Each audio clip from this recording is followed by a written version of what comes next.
ரெட்ரோலோக்ஸ் நெஞ்சங்களுக்கு வணக்கம். நான் கார்த்திக். இன்றைய தினம் ஒரு சம்பவம் நிகழ்ச்சியில் பிப்ரவரி மாதம் 25ஆம் தேதி நடந்த ஒரு சம்பவம். எல்லாருக்கும் தெரிஞ்ச ஒரு விஷயம்தான். திமுக நிர்வாகி பிரபாகரன், திருவள்ளூர் மாவட்டத்தை சேர்ந்த திரு பிரபாகரன் திமுக நிர்வாகியாக இருக்கக்கூடியவர் இண்டிகோ விமானத்தில் பயணிக்கும்போது அந்த விமானத்தில் இருக்கக்கூடிய அந்த பணிப்பெண் அவங்க இருப்பாங்க இல்லையா, ஏர் ஹோஸ்டர்ஸ், அவங்கக்கிட்ட சகஜமாக பேசிகிட்டு இருந்திருக்காரு. அதை தவறாக புரிந்து கொண்ட இந்த இண்டிகோ விமானமும் இந்த பயணியர்களும் தவறுதலாக திரு பிரபாகரன் அவர்கள் அவங்ககிட்ட தப்பாக நடந்துக்கிட்டாரு அப்படின்ற மாதிரி சொல்லி அவரை கைது பண்ணிட்டாங்க. ரொம்ப வருத்தத்திற்குரிய ஒரு செய்தியாக அது மாறிடுச்சு அப்படின்னு சொல்லலாம். இப்படி சொன்னால் தான் நல்லாயிருக்கும். அப்படி சொல்கிறது தான் விருப்பப்படுவாங்கன்னு நினைக்கிறேன் அந்த கட்சியினர். ஒரு விமானத்தில் பயணிக்கக்கூடிய ஒரு நபர், அது யாரோ ஒருவர், அது திமுகவோ இல்லை யாரோ ஒருத்தர், கட்சிக்கே சம்மந்தம் இல்லாத ஒருத்தர், போனியா, ஃப்ளைட் ஏறினியா, சரி ஏதாவது கொடுத்தாங்கன்னா சாப்பிட்டியா, ரொம்ப எக்ஸ்ட்ரீம் போனால் குடிச்சியா, இறங்கிடணும். உன்னோட சேட்டையெல்லாம் நீ பர்சனலாக வச்சுக்கணும். அதை விட்டுட்டு இங்கேருந்து விமானத்தில் போகிற ஒரு பெண்ணுக்கிட்ட போய், விமான பணிப்பெண்கிட்ட போயிட்டு உன்னுடைய வேலையை காட்டினீங்கன்னா அங்கே நடந்தால், அந்தரத்தில் நடந்தால் அந்த உங்களுடைய அந்தரங்கம் தெரியாமல் போயிடுமா அப்படின்ற ஒரு கேள்வி எல்லாருக்குள்ளாரையும் வந்திருக்கு. அதற்கு ஒரு டாட் வைக்கிற மாதிரி தான் இந்த ஏர் ஹோஸ்டர்ஸ் விஷயத்தில் நடந்திருக்கு. ஸோ பெண்களுக்கு எங்கே போனாலும் பாதுகாப்பு இல்லை அப்படின்றதுக்கு இந்த சம்பவம் ஒரு மிகப்பெரிய உதாரணம். ஸோ அந்தரத்தில் இருந்தாலும் அந்தரங்கம் பெரிய பிரச்சனையாக தான் இருக்குது அப்படின்னு சொல்லலாம்.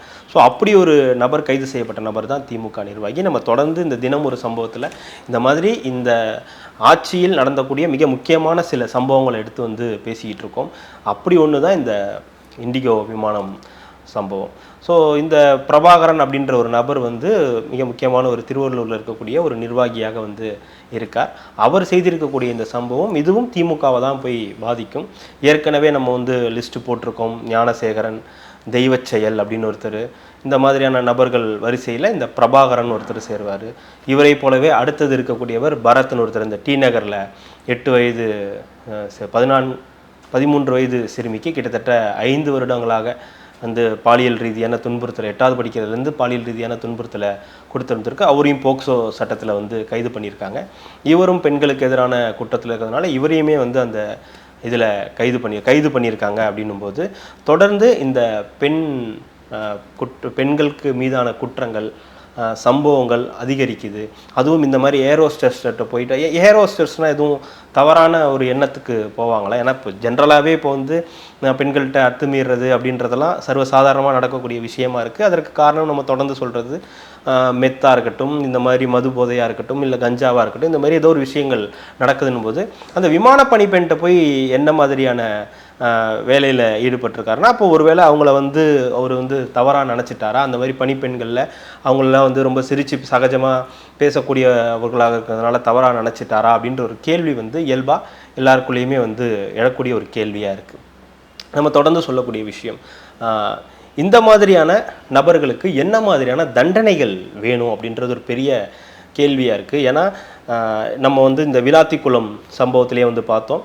அவன் ஏற்கனவே அந்த தர்ம முனீஸ்வரன் அப்படின்றவன் ஏற்கனவே 2020 ஒரு 60 வயது மூதாட்டியிடம் பாலியல் ரீதியான தொல்லையை கொடுத்து கைது பண்ணி ஜெயிலுக்கு போனவன் மறுபடியும் ஜாமீன் வாங்கிட்டு மீண்டும் இன்னொரு +2 படிக்கக்கூடிய ஒரு மாணவியோடைய வாழ்க்கையை கெடுத்து அந்த பொண்ணை கொலை பண்ணியிருக்கான், கொடூரமாக கொலை பண்ணியிருக்கான். அப்படின்னும் போது அந்த மாதிரி நபர்களுக்கு எப்படி ஜாமீன் கொடுக்குறீங்க? இந்த மாதிரி பெண்களுக்கு எதிரான நடக்கக்கூடிய சம்பவங்களுக்கு எப்படி ஜாமீன் கொடுக்குறீங்க? ஏற்கனவே 60 வயசு மூதாட்டிக்கு பாலியல் துன்புறுத்தல் கொடுத்தவனை ஜாமீனில் விட்டதுனால தான் விளாத்திக்குளத்தில் அப்படி ஒரு சம்பவம் நடந்து அந்த பெண் இறந்தே போயிட்டா. இப்போது இந்த மாதிரி இருக்கக்கூடிய நபர்கள், இப்போது தர்ம முனீஸ்வரனுக்கே ஜாமீன் கிடைக்குதுன்னா திமுக நிர்வாகிகள் கிடைக்காதா? ஒரு கேள்வி, இயல்பான கேள்வி தானே. இப்போ நம்ம சொன்ன இந்த பிரபாகரன் அவருக்கு ஜாமீன் கிடைக்காதா? இன்னொரு பரத்னு ஒருத்தர் இந்த டி நகரில் ஒரு 13 வயது சிறுமிக்கு பாலியல் துன்பம், அவருக்கு ஜாமீன் கிடைக்காதா? ஸோ இந்த வழக்குகள்லாம் எப்படி ஜாமீன் கிடைக்குது அப்படின்ற ஒரு கேள்வி வருது. ரெண்டாவது, திமுக கிட்ட நமக்கு வரக்கூடிய கேள்விகள், இந்த மாதிரி உங்ககிட்ட இருக்கக்கூடிய ஆட்களை வைத்து உங்களை உங்களுடைய ஆட்சி சிறப்பாக இருக்குது. இப்போ கூட சமீபத்தில் விளம்பரங்கள்லாம் பார்த்தேன். காலை உணவுக்கு ஒரு பையன் அதாவது திமுக மொத்த விளம்பரம். சின்ன பசங்க காலைல பார்த்துட்டு வணக்கம் அண்ணான்னு சொல்கிறாங்க, வாங்கடா சாப்பிட்டு போகலான்னொன்னே, இல்லை நீங்கள் போங்க, எங்களுக்கு காலையில் சிற்றுண்டி போடுறாங்க, டிஃபன் கொடுக்குறாங்க அப்படின்னு. சரின்னு சொல்கிறாங்க. அப்புறம் அவரோட ஃப்ரெண்டுக்கிட்ட போயிட்டு, நான் உனக்கு பஸ்ஸுக்கு சில்லறை தரேன் அப்படின்னோன்னே, இல்லை நான் வந்து பஸ் எனக்கு 5 வருஷமாக வந்து ஃப்ரீ தான்டா அப்படின்றான். அப்புறம் வீட்டில் வேலை செய்கிற ஒருத்தவங்களுக்கு அந்த வீட்டு முதலாளி அம்மா வந்து பணம் கொடுக்குறாங்க, லேப்டாப் வாங்கணும்னு சொன்னீங்க, அதுக்கு வந்து இந்த பணம் இல்லை லேப்டாப் கொடுத்துட்டாங்க அப்படின்னு. இதிலெல்லாம் கான்சென்ட்ரேட் பண்ணக்கூடிய திமுக இந்த விஷயத்துலையும் கான்சென்ட்ரேட் பண்ணியிருக்கலாமோ? இந்த மாதிரி உங்கள் நிர்வாகிகளையே கூப்பிட்டு வந்து, பா இந்த மாதிரி இருக்குப்பா, நாட்டு நிலைமை இது மாதிரி இருக்குப்பா, பெண்கள்கிட்ட இது மாதிரி அத்துமீறக்கூடாதுப்பா, நம்ம கூட்டத்துக்கு வர காவலர்கள்ட்ட நம்மளே தப்பாக நடந்துக்க கூடாதுப்பா, இதெல்லாம் ஒன்றும் புதுசு கிடையாது. இதெல்லாம் முன்னாடி ஒரு அராஜகமாக போயிட்டு இருந்துச்சு. 2000 அந்த இவங்க ஆட்சிக்கு வரத்துக்கு முன்னாடி கூட விருகம்பாக்கத்தில் சேலம் ஆர்ஆரில் போயிட்டு பிரச்சனை பண்ணியிருக்காங்க. அதுக்கு வந்து முதலமைச்சர் அவர்கள் வந்து மன்னிப்பு கேட்டார். அந்த ஓனர்கிட்ட நேரடியாக வந்து வருத்தம் தெரிவித்து மன்னிப்பு கேட்டார்.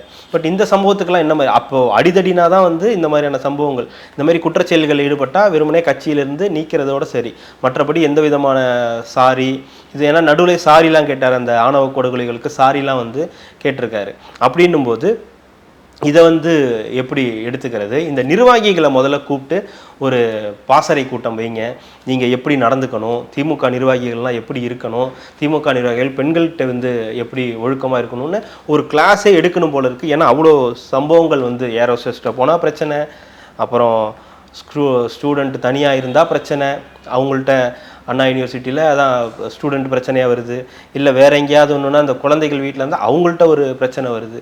சரி, எல்லாருமே திமுக நிர்வாகி, ஆமாம் எல்லாரும் அப்படி தானே இருக்காங்க, நம்ம ஒன்றும் இப்போ இல்லாததை சொல்லலை, இருக்கிறத தான் சொல்கிறோம். முதல்ல இந்த திமுக அப்படின்றத தாண்டி உங்கள் நிர்வாகிகளுக்கு என்ன நடக்கணும், எப்படி இருக்கணும், சமுதாயத்தில் எப்படி இருக்கணும், நீங்கள் ஒரு கட்சிக்காரங்க, கட்சியில் இருக்கும்போது நீங்கள் எப்படி இருக்கணும், இப்படின்ற விஷயங்களை அவங்களுக்கு எடுத்து சொன்னீங்கன்னா இன்னும் கொஞ்சம் அவங்களுக்கு ஈஸியாக போய் சேரும். நீங்கள் இப்படி விளம்பரம் பண்ணுறது எவ்வளோ நல்லா இருக்கோ, யூடியூப்பில் போட்டு விளம்பரம் பண்ணுறது நல்லா இருக்கோ, அதை நீங்கள் யூடியூப்பில் விளம்பரமாலாம் போட வேண்டாம்.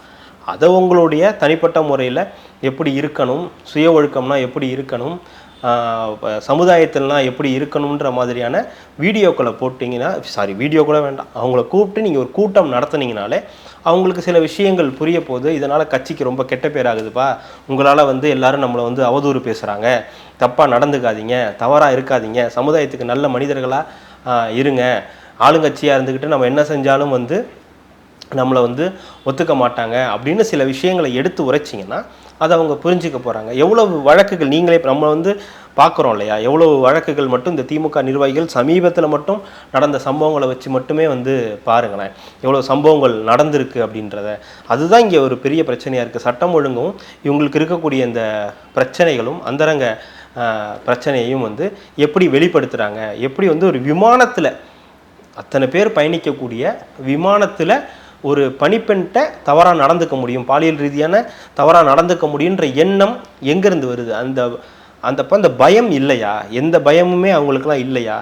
ஒரு தனி மனிதனுக்கு ஒரு இருக்கக்கூடிய பயம் கூட ஒரு கட்சியில் இருந்தால் அந்த பயம் வந்து இருக்காதான்ற ஒரு கேள்வி வருது.